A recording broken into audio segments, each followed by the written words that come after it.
बहुत सावधानी से कथा सुनिएगा और अपने चित्त में उतारिए। शिव महापुराण की कथा जिसके घर में चल रही है, जिसके टीवियों पर चल रही है, जिसके फेसबुक यूट्यूब पर चल रही है, जिसके मोबाइलों में चल रही है, घर में भले 5 मिनट शिव महापुराण की कथा चले, पर प्रतिदिन अपने मोबाइल को चालू कर 5 मिनट शिव पुराण चालू कर छोड़ दिया। घर में टीवियों पर अगर कथा आए तो भले सुनो चाहे नहीं सुनो, 5-10 मिनट उस टीवी को चालू कर छोड़ा करो, जिससे वो शिव महापुराण के शब्द हमारे घर के वातावरण को शुद्ध करें। प्रभु बाबा भोलेनाथ ने कहा, पार्वती जब चौसर खेलते समय तूने मेरे वस्त्र लिए, मैं जल क्रीड़ा करने के लिए, जल में तप करने के लिए बैठा, तप के करने से मेरे शरीर से पसीना बह निकला, उस पसीने से 5 धाराएं प्रकट हो गईं। उस 5 धारा से गंगा जी की गोद से मेरी ये 5 बेटियां प्रकट हुई है। पहली जया, दूसरी विषहरा, तीसरी शामली बारी, चौथी देव और 5वीं दोतली। ये 5 कन्या शंकर जी की 5 बेटियां। उसी समय पर माता पार्वती ने गंगा जी के जल को हाथ में लेकर कहा, गंगा तू मेरी बहन है, मेरे गर्भ से तो संतान नहीं हुई, पर तूने मेरे बच्चों को पाला पोसा बड़ा किया, इसलिए तेरे घाट पर आने वाला व्यक्ति शंकर जी के साथ तेरा स्मरण करेगा और जो हर हर गंगे बोलेगा, गंगा उसको तेरे स्नान का पुण्य घर बैठे मिल जाएगा। हर हर गंगे बोलो जम के। केवल गंगा के साथ उसी दिन से हर हर शब्द जुड़ गया और जिंदगी हो गई आपकी बोलते बोलते। आपको अभी तक नहीं मालूम होगा कि हर हर गंगे क्यों बोलते। जीवन हो गया भैया। शिव महापुराण में एक एक संवाद है। चावल क्यों लगाना चाहिए, शिव जी को कंकु क्यों नहीं लगाया जाता, शंकर को कुंकू नहीं लगता, रोली नहीं लगती, क्योंकि भगवान शंकर जब एक बार बैठे थे तो एक भगत ने शिव जी का कुंकू अभिषेक कर दिया था। कुंकू अभिषेक करा, इतने में माता जगत जननी जगदम्बा उसी समय पर आ गई। पार्वती ने शंकर जी के ऊपर से रक्त की धार जब बहते हुए नीचे आई, भोलेनाथ जी के शरीर से रक्त बहता देखकर माता पार्वती को क्रोध आ गया। पार्वती ने उसी समय पर श्राप देना चाहा। शिव जी ने कहा, पार्वती उसने कुंकू अभिषेक करा है और तू श्राप दे रही है। पार्वती ने कहा, मैं जान नहीं पाई, पर भोलेनाथ आपसे वचन देती हूं कि आज के बाद आपके शरीर पर यह रक्त ना देखूं। इसलिए आज तक शंकर जी के शिवलिंग पर कभी कंकु नहीं चढ़ाया जाता, कुंकू नहीं चढ़ता। शिव जी को चंदन चढ़ेगा, हल्दी चढ़ेगी, अष्टगंध चढ़ेगा, गुलाल चढ़ेगी, अबीर चढ़ेगा, पर कुंकू शंकर को कुंकू नहीं। जैसे अधिक मास के महीने में, अब ये जो अधिक मास आ रहा है ना, आपके लिए तो लाभदायक है, समझ लो ये कथा। अधिक मास के महीने में जैसे पहले दिन का अधिक मास होता है, ऐसे 5वां दिन का जो अधिक मास होता है, पंचमी तिथि का, पंचमी तिथि का अधिक मास, शास्त्र कहता है कि जिसके घर में संपदा की कमी हो, पैसा आ ही नहीं रहा हो, शब्द उलझ गया हो, बहुत टेंशन चल रहा हो, 3 साल में एक बार अधिक मास आता है। अधिक मास की पंचमी तिथि के दिन गन्ने का रस, गन्ने का रस जानते हो, ईख का रस, गन्ने का रस तुलसी जी के क्यारे में हाथ में लेकर 7 बार अपना नाम और गोत्र बोलकर छोड़ दो। जिंदगी में 3 साल में तो करोड़पति बनकर बैठ जाओगे, कभी लक्ष्मी की कमी नहीं आ सकती। अगला अधिक मास आएगा तो तुम तैयारी में बैठे रहोगे कि फिर पंचमी तिथि आए, फिर मैं गन्ने का रस डाल। केवल अधिक मास में होता है, अधिक मास के सिवा नहीं कर सकते, केवल अधिक मास, अधिक मास के अंतर्गत करें। और आपको तो मौका मिल रहा है, ज्येष्ठ का अधिक मास है इस साल, बड़े प्रेम से आनंद में। और हम तो निमंत्रण दे रहे हैं आपको कि अधिक मास में मुंबई में महेश्वरी समाज द्वारा विष्णु महापुराण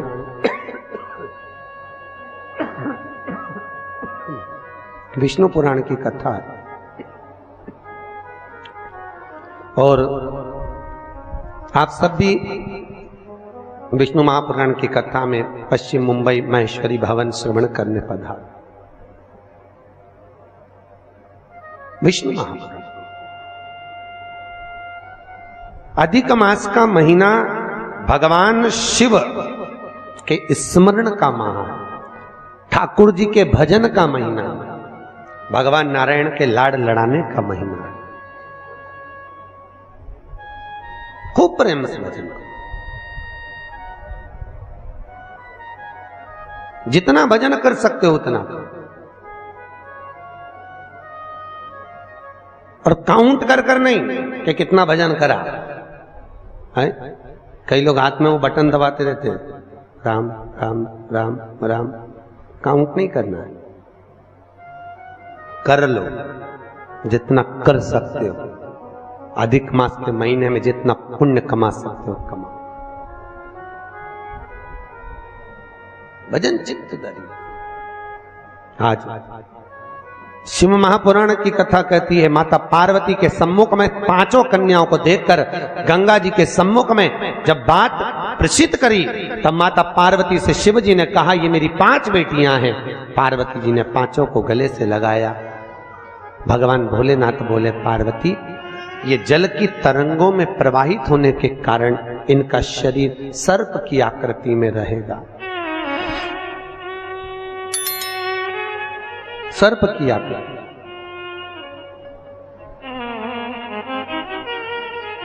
और वो 5 कन्या शंकर भगवान की 5 सर्प रूप की बेटियां हुई। सर्प रूप।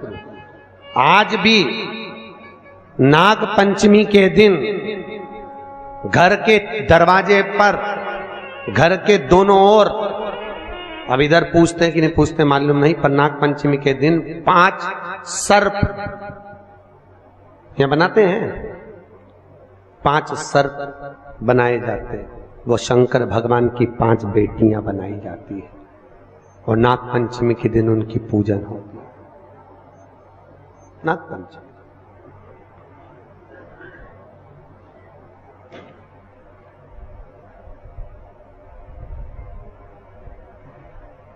भगवान शिव की आराधना का केंद्र बिंदु है।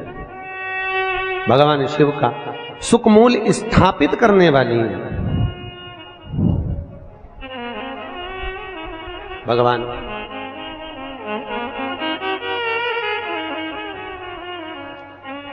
भगवान शिव ने 5 कन्याओं को आशीर्वाद दिया, माता पार्वती को समझाया, ज्ञानोपदेश प्रदान किया। समय आया और आज भगवान शिव विराजमान थे और भगवान शंकर के नयन बंद करने पर शिव जी के नयन से बंद करते ही एक अश्रु निकला। उस आंसू से अंधकासुर का जन्म हो गया। और जैसे ही अंधकासुर जन्मा, माता पार्वती ने उस बालक को गोदी में ले लिया। पार्वती ने जैसी गोदी में लिया, ये मेरा पुत्र है। भगवान शिव बोले, पार्वती इसको उठाकर समुद्र में फेंक दे। पार्वती जी ने समुद्र में बालक को नहीं फेंका। महाराज मैं इसको फेंकूंगी नहीं, आपके शरीर से प्रकट हुआ है, ये आपका पुत्र है। भगवान भोलेनाथ बोले, पार्वती मेरे नयन बंद करने पर अगर प्रकट हुआ है तो उसकी कोई तुलना, कोई मान्यता नहीं। फेंक दे इसको समुद्र में। पार्वती मैया ने नहीं फेंका। थोड़ा रिटर्न बढ़ाऊंगा। पार्वती मैया नहीं फेंकी। और जब माता पार्वती ने, बस ठीक है, पार्वती मैया जब नहीं फेंकी, शिवजी ने फिर कहा, पार्वती इस बालक को फेंक समुद्र में। पार्वती ने नहीं फेंका। ये आपका पुत्र है, मैं नहीं फेंकूंगी। बहुत समझाया, नहीं माना। शिव जी को क्रोध आया। तब माता पार्वती ने अंधकासुर को समुद्र में डाला। डालते ही उस बालक को हिरण्याक्ष ने पकड़ लिया। हिरण्याक्ष ने उसको पाल पोस कर बड़ा करा। हिरण्याक्ष को बड़ा करा। समय आया, जैसे हिरण्याक्ष ने जैसे ही अंधकासुर को बड़ा किया, पाल पोस कर तैयार किया, समय आने पर भगवान नारायण ने बराह अवतार धारण कर हिरण्याक्ष के प्राणों को हर लिया, पृथ्वी को लाकर जल के ऊपर ठहरा दिया। तब उस अंधकासुर को क्रोध आया और अंधकासुर ने ब्रह्मा जी का तप कर वर प्राप्त करा। ब्रह्मा जी से मांगा, ब्रह्मदेव मैं वैसे तो वीर हूं पर मुझे वर देना है तो वर दीजिए, ऐसा वर दो। अंधकासुर को मालूम था कि मैं अपनी मां के गर्भ से पैदा ही नहीं हुआ। तो अंधकासुर ने मांगा, जिस दिन मैं अपनी मां को गलत दृष्टि से देख लूं, जिसने मुझे अपनी गोद में खिलाया हो उसको अगर गलत दृष्टि से देखूं तो मेरे प्राण छूट जाए। क्योंकि अंधकासुर को तो ये मालूम था कि मेरे कोई मां है और उसको कौन बताए कि तू पार्वती की गोद में खेला है। पार्वती की गोद, जिस दिन मैं अपनी मां को अगर गलत दृष्टि से देखूं उसी दिन मेरे प्राण छूटे, बस उस दिन मेरा अंतिम समय हो। ब्रह्मा जी ने कहा तथास्तु। और अंधकासुर बड़ा हो गया, आनंद सुख स्थापित हो गया, चारों तरफ सत्ता ही सत्ता अंधकासुर की हो गई, किसी को पृथ्वी पर रहने ही नहीं देता, सब घबरा गए। तब अंधकासुर ने अपने दूतों को बुलाकर कहा, जाओ सबसे सुंदर जो नारी हो, सबसे सुंदर जो कन्या हो, उससे मैं विवाह करूंगा, मेरे लिए लाओ। इतने में एक दूत बोला, जो सबसे सुंदर थी, जो सबसे अति रमणीय थी, उसने तो शंकर जी को पति बना लिया। अरे तो क्या हुआ, शिव को पति बनाया है, उसको मैं अपनी पत्नी बनाऊंगा। कहां रहती है? कैलाश पर। और बताओ, मां के लिए गलत दृष्टि रखकर अंधकासुर चला कैलाश पर, और आज माता पार्वती उसी समय पर सुंदर भगवान शिव के लिए आनंदमय सुंदर भांग को घोट रही। क्यों घोट रही? कई लोग कहते हैं शंकर जी को भांग प्रिय है। कौन सी पुराण में लिखा है कि शिव जी को भांग प्रिय है? कहीं लिखा? अरे बोलो तो। पूरी शिव महापुराण में, भागवत पुराण, नर्मदा पुराण, गर्ग संहिता आदि आदि के जितने शास्त्र, जितने प्रमाण देने वाले पुराण हैं, कहीं नहीं लिखा कि शंकर जी को भांग प्रिय है। शिव को भांग प्रिय नहीं है भैया। वो तो शंकर जब आपको मालूम है ना, मंथन में जब विष निकला था, विष शिव जी ने पिया था, उसकी बूंदें नीचे गिर गई थी, उससे भांग धतूरा उत्पन्न हो गया था। शंकर जी के पास में भांग रखी है, पी नहीं रहे। क्यों? शंकर जी के पास में जब भांग रहती है, चारों तरफ से जब हवा आती है, तो शिव जी ने जो जहर पिया है उससे कंठ नीला पड़ गया है। वो भांग की हवा से शंकर जी के गले को ठंडाई मिलती है। शंकर जी भांग पीते नहीं है, पर दुनिया के लोगों ने तो शंकर जी को बदनाम कर दिया। शिव जी की प्रिय, तो शिवरात्रि पे लोग घोट घोट के शंकर जी को भी भोग लगा दे और खुद भी पी जा ले। शिव जी की प्रिय, खूब घोटो।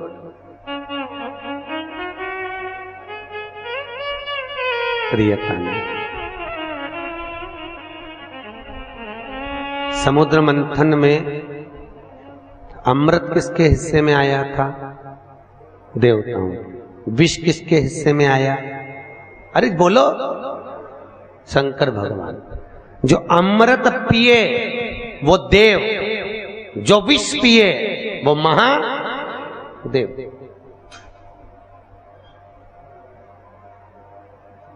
ताजी रोटी किसकी किस्मत में होती है? घर की बहू बेटियों के। ठंडी रोटी किसकी किस्मत में होती है? घर की डोकरी के, घर की वृद्ध। क्यों? मां भले रसोई घर में नहीं जाती, पर रसोई घर में प्रत्येक सांस, आप भी सांस होगी, प्रत्येक सांस घर में बहू जब भोजन बनाती है तो एक बार सांस घर में राउंड लगा कर आती है, चौके में। देख कर आती है डब्बे में रोटी कितनी बची है, डब्बे में रोटी कितनी बची है। क्योंकि बहू अगर ज्यादा रोटी होगी तो उठाकर गाय को डाल देगी, तो जब सास जीमने बैठती है तो कहती है बेटा मुझे वो ठंडी रोटी ला दे। क्यों? सास को मालूम है ना बहू खाएगी, ना बेटा खाएगा, ना पति को खान दूंगी और ना कोई खाएगा, आखिरी में वो गाय के मुंह में चली जाएगी और इतनी रोटी बहू फेंकेगी, दिल मेरा दुखेगा। तो घर की बूढ़ी माँ कहती है मुझे ठंडी अच्छी लगेगी, कड़ी के साथ दाल के साथ मैं ठंडी रोटी खा लूंगी, ला दे दे। और बहू ने ठंडी रोटी लाके मम्मी को दे दी, माँ ने खा ली। उसी तरह क्या शंकर भगवान को अमृत प्रिय नहीं था? अरे बोलो तो था ना प्रिय। अगर देवताओं को अमृत अच्छा लग रहा है तो भोलेनाथ जी को भी अमृत अच्छा लग रहा है, पर शंकर भगवान ने सोचा अगर मैं अमृत पीऊंगा तो विष कौन पिएगा, इसलिए एक काम करता हूं, तुम सब गर्म रोटी खाओ, मैं ठंडी खा लेता हूं। इसी को कहते हैं महादेव। और मेरे भारत की भूमि की जो वृद्ध माताएं हैं, भारत के भूमि की जो बूढ़ी बूढ़ी माँ हैं, ये भी महादेव से कम नहीं है, जो रोज घर में विष को धारण कर रही है, रोज घर में कुछ ना कुछ घूंट पी रही है।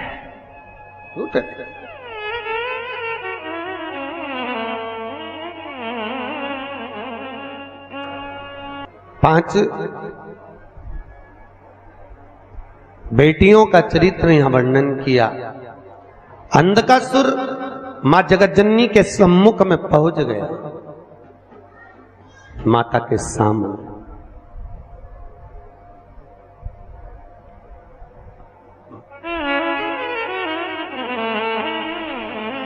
सभी देवियों में सर्व सुंदर अगर कोई देवी है, सर्व सुंदर, तो कौन? मां जगतजननी जगदम्बा। आपके यहां पर नवरात्रि में देवी बैठती है? अगर देवी जी की मूर्ति भी बैठती होगी ना तो आप उसको देखते रह जाओ, इतनी सुंदर मां की मूर्त होती है।